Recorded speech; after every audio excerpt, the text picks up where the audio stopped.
Welcome to our deep dive. I have to ask you something right off the bat. Have you ever had one of those mornings? Oh, absolutely. You know the kind I'm talking about. You wake up late because your alarm didn't go off. You rush to make coffee, but you spill it all over your clean shirt. You finally get in the car, already stressed out, and boom, flat tire. Right. The classic cascade of failure. Exactly. And in that moment, you're sitting on the side of the road waiting for a tow truck. And what is the very first thought that pops into your head? For me, it's almost always, okay, universe. What did I do? Why is this happening to me? It's a really fascinating psychological reflex, isn't it? We instantly become these detectives of our own morality. We start scanning our recent history for crimes. Right. I'm sitting there thinking, did I not tip the barista enough yesterday? Was I too snarky in that email to my boss? Is this cosmic payback? We treat the universe like a vending machine. I put a good deed coin in, I expect a smooth day. If the machine eats my money or gives me a flat tire, I just assume I must have used a counterfeit coin. It's basically the human default setting. We crave a logical, causal reason for our suffering. It makes the world feel manageable. But today, we are looking at a source that says that entire line of reasoning isn't just flawed. It's actually a symptom of a much deeper and, honestly, much more serious condition. It's a bit of a wake-up call. So today, for our deep dive, we are unpacking a theological text that takes a sledgehammer to that very concept of karma, or cause and effect, and presents a radically different view of human nature. It is intense. And for you listening, the mission today is to understand a specific argument presented in this source material. The text argues that human beings are fundamentally unable to see their true condition. It claims that we are spiritually blind. And here's the kicker. It argues that our ability to see with our physical eyes, the fact that you can literally see the flat tire and the coffee stain, might actually be the biggest obstacle to knowing the truth. It's the Matrix argument, essentially. Thinking you see is what keeps you blind. Now, before we jump into the thick of it, a quick ground rule for everyone listening. This is a theological text. It deals with heavy concepts like sin, God, and the devil. Our job here isn't to preach this to you. We aren't here to convert anyone or take sides. Precisely. We are here to act as observers of the logic. Yeah. We want to take this text apart, see how the author constructs their argument, and understand this specific worldview from the inside out. So let's go back to that flat tire. Why do we assume bad things happen because we were bad? The source actually uses a specific term for this mindset. Yes, it uses the term Inka Ungbo. Inka Ungbo. Let's unpack that. What are we actually talking about here? So Inka Ungbo refers to the principle of cause and effect, or retribution. It's very similar to the popular understanding of karma. The text observes that human psychology is wired for this. If I encounter misfortune, disaster, or sickness, I assume, well, I am suffering, therefore I must have committed a sin recently to warrant this suffering. It's completely transactional. I put bad in, I get bad out. And honestly, it's a defense mechanism, right? Because if disaster is a punishment for sin, then logically, if I just stop sinning, I can control the disaster. I can steer the ship. Exactly. It gives you agency, it makes you feel like the captain of your fate. But the source immediately flips this on its head. It poses a counter question that I think is really sharp, and it cuts right through that sense of control. It asks, if there is no disaster, does that mean you did nothing wrong? Oh, that is the uncomfortable part. Because we love to flip the logic. If I have a great week, I get a promotion, traffic is clear, my health is perfect, does that mean I'm a saint? Does that mean I'm good? The text calls this the karma trap. We use the presence or absence of calamity as a measuring stick for our morality. If life is smooth, we assume we are innocent. But the text rebuts this forcefully. It argues that the presence or absence of disaster in your physical life has absolutely zero correlation with your standing before God. So let me get this straight. You could be living a charmed life, everything coming up aces, bank account full, health perfect, and according to this text, you could still be in a state of total crisis. Correct. And that's because the text asserts there is a baseline condition for humanity. It argues that all humans, without exception, are sinners. It's not about what you did this morning, it's about what you are. That's the crucial distinction. The source says it is not because I have sinned separately that I will receive calamity. Instead, it argues that even if a person lives a life completely free of disaster, they remain a sinner. I was thinking about how to visualize this for us. It's almost like, okay, imagine a person with a dormant genetic condition, a serious one. They might feel great today, no fever, no cough, they're out running a marathon. But just because they aren't showing symptoms, the disasters, so to speak, doesn't mean the condition isn't woven into their DNA. That is a spot-on analogy for the source. The text argues that the condition, in this case, sin, exists regardless of the symptoms. We look at the symptoms, the bad days, the accidents, to judge our health. The text looks at the spiritual DNA, and it traces this back to the very beginning, stating that all humans are in this state since Adam. So the default settings of humanity are the problem. We aren't blank slates that occasionally get dirty. The text says the slate itself is broken. Yes. And this leads us directly to the core metaphor of the text. If we have this condition, why don't we know it? Why do we walk around feeling totally fine? Because we're blind. Exactly. But we need to be careful here, because the text isn't using the word blind in the way we usually use it. Right, this is where the source gets very technical. It spends a lot of time defining what it means to be a sogyong, a blind person. Huh. But it's not talking about vision charts and glasses, is it? No. The text creates a binary distinction between two types of eyes. You have the physical eyes, referred to as yukon, and the spiritual eye, which is yongan. Okay, let's break those down. Yukon versus Jungen. Yukon refers to the physical apparatus, the eyes you use to read a menu, watch a movie, check your bank account, or see that a light is red. It perceives the material world. Jungen, on the other hand, refers to the ability to perceive spiritual reality. So Jungen perceives the surface, and Jungen perceives the what? The truth. Exactly, the truth as defined by the divine. The source argues that you can have 20/20 vision with your Yukon. You can be the most observant person in the room, noticing every single detail, and still be completely blind in the Jungian sense. So how does the text actually diagnose a Sogyong? If it's not about bumping into furniture, what is the criteria? I imagine there's a checklist. There is, and it's quite specific. The source says a person is blind if they lack three specific insights. First, they do not understand God's word. Second, they do not know the truth. And truth here isn't just facts, like the sky is blue. It means the theological reality. Right, and the third one is the heavy hitter. The text says you are blind if you do not realize you are a sinner destined for eternal death. Whoa, okay, pause on that. That is a massive definition. You're saying that according to this text, I could be a genius. I could be a visionary leader, someone who sees market trends before they happen, someone who understands complex quantum physics. But if I don't grasp that specific theological concept, that I am a sinner destined for death, the text classifies me as blind. Precisely. It's an ontological blindness. It defines your state of being. Mhm. The text says, if we do not know that we are sinners, then we are blind. It's binary. You either see the specific reality, or the text argues you see nothing at all. It's interesting because usually we think of blindness as a lack of ability, like I can't see, but this sounds more like a lack of awareness. It's a captivity of awareness. The source actually gives an origin story for this blindness. It's not that we slowly lost our eyesight over time or just forgot to wear our glasses. It frames it as a hostile takeover. Yeah, I marked this section because the language got very intense. It uses the phrase possessed by the devil. It does.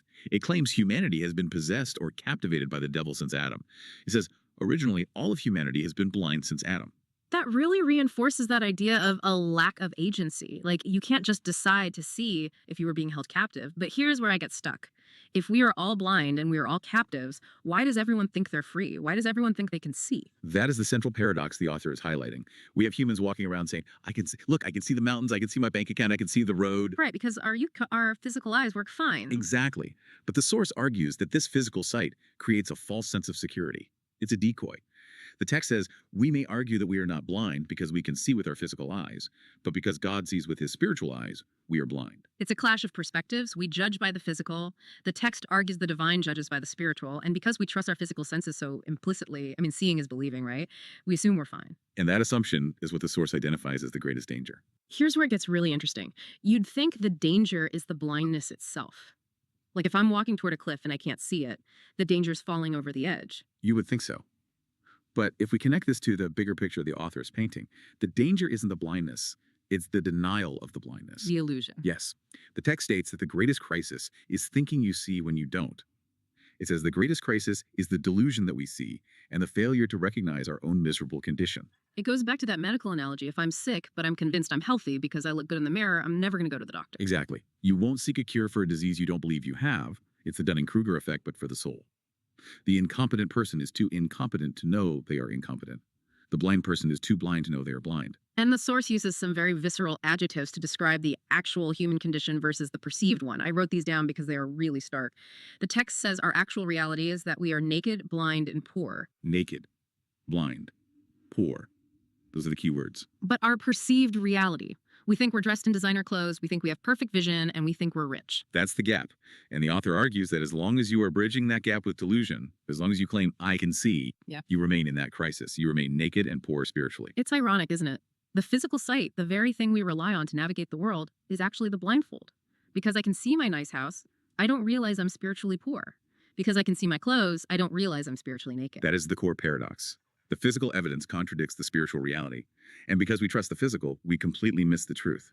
The text puts it bluntly. It says, those who still delude themselves and claim to see will live eternally blind. That is a heady sentence. Live eternally blind. So we've established the problem. We're spiritually blind. We think we're fine because we have physical sight. And that delusion is dangerous. So surely the text offers a way out, or is this just a doom and gloom manifesto? No, it does offer a solution. But consistent with the rest of the text, it's not a do-it-yourself fix. You can't just try harder to see. You can't just squint really hard. It requires a specific external intervention. So what's the prescription? How do we fix this blindness? Well, based on the source, the first step is internal. It's the breaking of the delusion. You have to admit, I am blind. Which, based on everything we've just discussed, is incredibly hard to do. It requires admitting that your perception of reality, the one you've trusted since birth, has been completely wrong. Extremely hard. It demands a total surrender of the ego. But once that admission happens, the text outlines a specific action, coming before Jesus. It's a theological solution to a theological problem. Correct. The source says those who recognize their blindness can come to Jesus and receive the light of life. And the rewards listed here are pretty specific too. It's not just, hey, now you can see. It's a total reversal of those three negative words we talked about earlier. It is. Remember the condition: naked, blind, poor. The text promises that by taking this step, one receives the light of life, which fixes the blindness.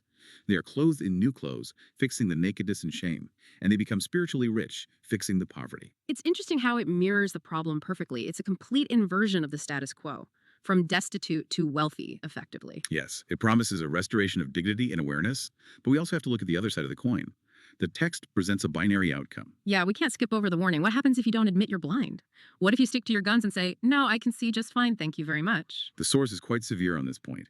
It imparts that those who refuse to admit their condition, those who keep saying, I can see, face a grim future. The text says they will live eternally blind and eventually be condemned to eternal punishment with the devil. So it circles back to that idea of captivity. If you are possessed by the devil, as the source claims, and you don't seek the restoration, you share the captor's fate. That is the argument. It's a stark choice presented by the author. Self-realization leading to restoration, or self-delusion leading to destruction. There is no middle ground in this text where you can just be kind of blind, but still okay. It really emphasizes how high the stakes are in this worldview. It's not about self-improvement. It's about rescue. It's about realizing you're on a sinking ship. Exactly. And that brings us back to where we started. The fallacy of cause and effect. Think about the implications.